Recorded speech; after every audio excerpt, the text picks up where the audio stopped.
Imagine breaking a Guinness World Record, telling everybody that you broke it, raising loads of money, to then find out that you didn't actually break it.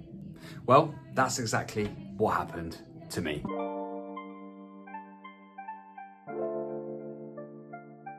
So how did we get here then?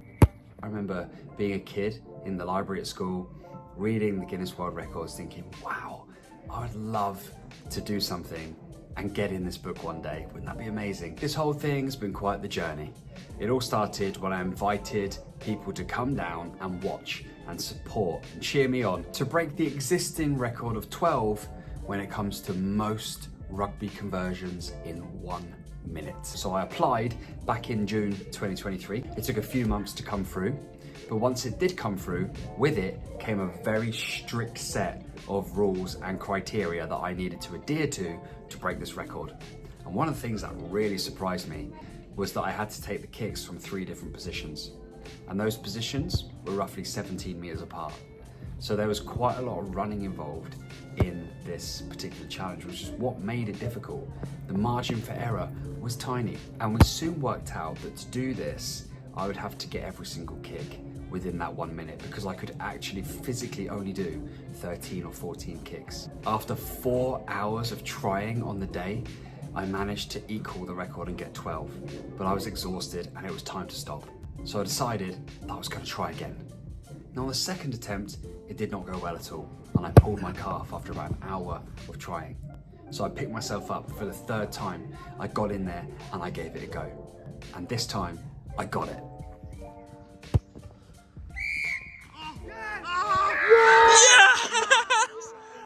Well, at least I thought I did. Once we celebrated, once I told everybody, and once I'd even said on stage at the Jamie G Gala Ball that I'd completed this and raised money for the charity. The result of looking closely at the video showed that I was 1.8 seconds too slow. Now what?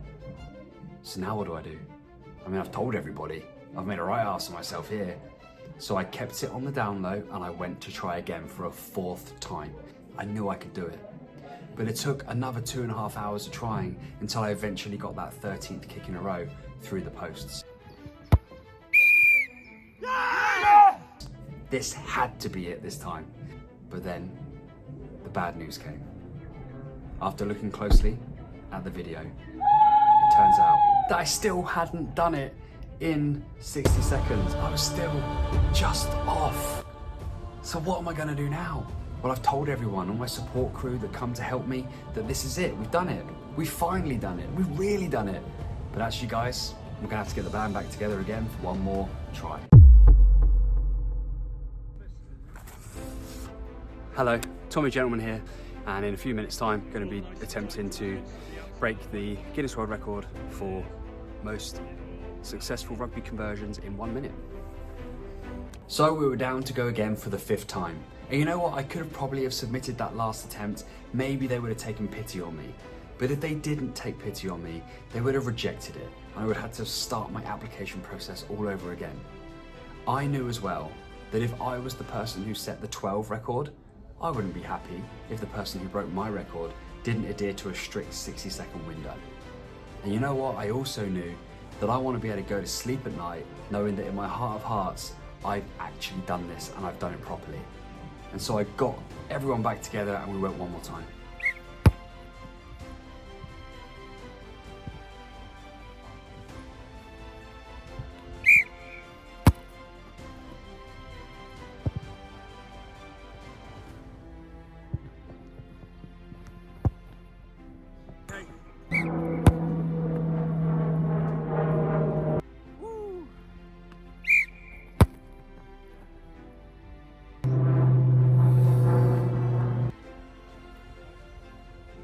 And again, after 2.5 hours of trying, that 13th kick finally went through the post with at least a couple of seconds to spare until I heard the whistle.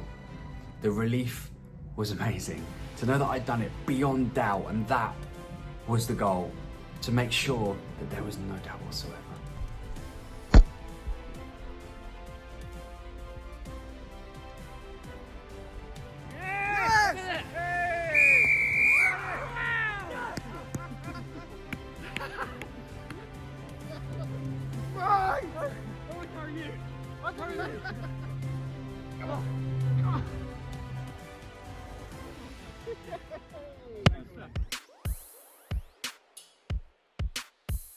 We celebrated, we cheered, we went and enjoyed a nice cold Guinness, and I went to sleep that night knowing that I'd done everything that I possibly could. And I mean everything, for real.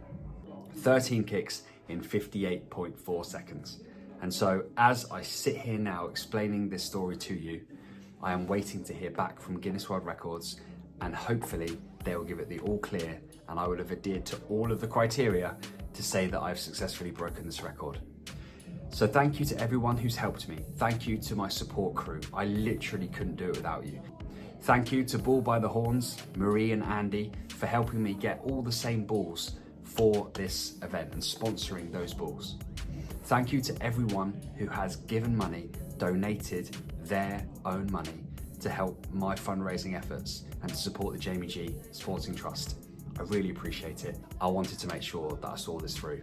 And you know what? If you feel like trying something, if you feel like giving something a go, a challenge like this, don't settle for less than what you know you're capable of, and don't settle for less than what you want out of it. I know that I did this for charity, and I did this as part of a bigger plan of other events that I'm going to do. But the selfish part of it was me wanting that certificate when I was a kid, when I sat there in the library and I read that Guinness World Records book and thought, you know what? One day I want to get one of those.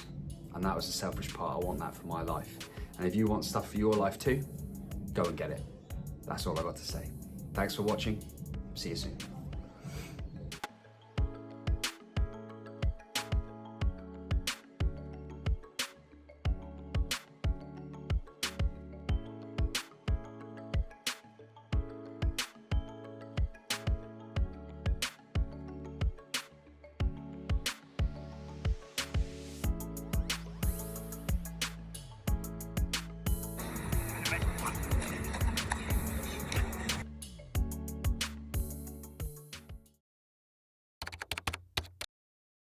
Video 1. It's the 12th of June 2023. It's a Tuesday, and on Saturday we had the 14th Jamie G Gala Ball. We raised £20,000 on the night. It got me thinking that it's been a few years now since I did some fundraising myself and put myself out there. I came up with this idea: world record attempts, mass participation, marathon type things. And I would like to build towards doing something like that over the next 2 years and bring the community together to do that. But I thought I needed something just to kick things off. I found this challenge of doing as many conversions as possible in 60 seconds. And the record is currently at 12. I want to beat that record, and I've applied to beat that record. I've applied to give it a go anyway. The plan is to be able to do 13 or more in 60 seconds. I've only got 2 balls and 2 cones until the other ones arrive. Only 11 more to do after that.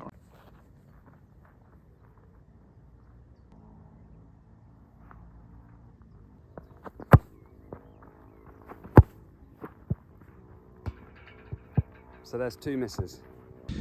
So that is a much harder challenge. I got 4 out of 7 for a start, and it took me 57 seconds, so nearly the whole minute, to just kick 7. I think that seems very unachievable. I might try it one more time. I'll try it one more time. It's good practice on striking anyway, but man, it's tough. I would much rather it would be the case of putting out 15 balls, put it that way, or 13 balls to break it, put it that way.